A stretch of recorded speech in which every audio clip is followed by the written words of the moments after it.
Wetu kwanza napenda kumshukuru Mwenyezi Mungu, tumemaliza mchezo salama ambao mchezo mgumu kila mtu kaona, na pia wenzetu sisi wametuzidi uzoefu tu. Sisi kilichotubana zaidi ni uzoefu.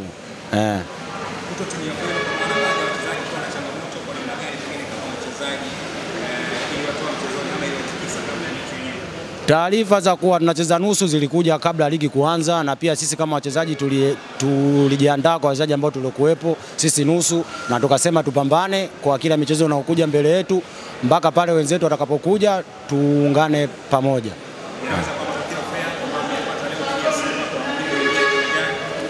Matokeo kila mtu alikuwa anajua sisi leo tunakuja kufungwa, na sisi tulikuwa tunajua maneno yalikuwa mengi, na kama wachezaji wa Fountain Gate tulisema sisi tuje kucheza mpira, tupambane, kila mtu aoneshe uwezo wake. Kama atatufunga tufunge kwa uwezo, na kila mtu ameona alioangalia mpira. Hawajatufunga kwa ajili ya udhaifu, ni makosa tu ya kwetu sisi binafsi ya mmoja mmoja ndio amepata matokeo.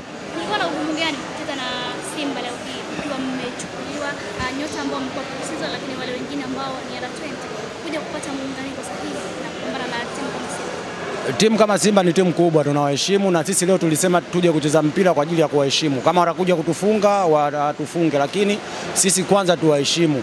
Na pia kwa matokeo haya sisi kwetu mazuri, kwa sababu sisi hatuangalii mchezo wa Simba, tunaangalia michezo mbele yetu, na ukiangalia sisi tuko nusu.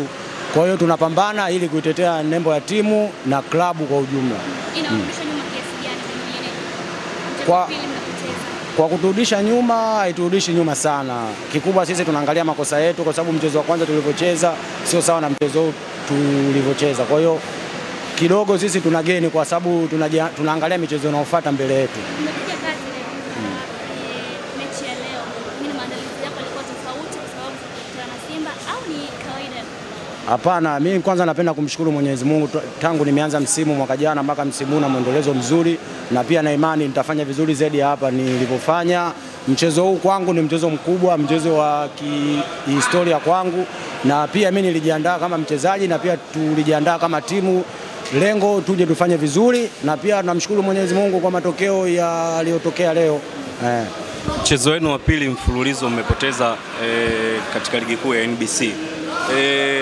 Vipi wewe kama mchezaji wa Fountain Gate kuelekea mchezo unaofuata, na hali yenu ya klabu ipo hivyo, usajili unakwama, wewe kama mchezaji katika mchezo unaofuatia ya ligi kuu ya NBC mmejipangaje na hali ya management ya timu ilivyo, kutokana na usajili unakuwa haujatimia na wachezaji wenyewe mnakuwa hamjatimia kiwanjani?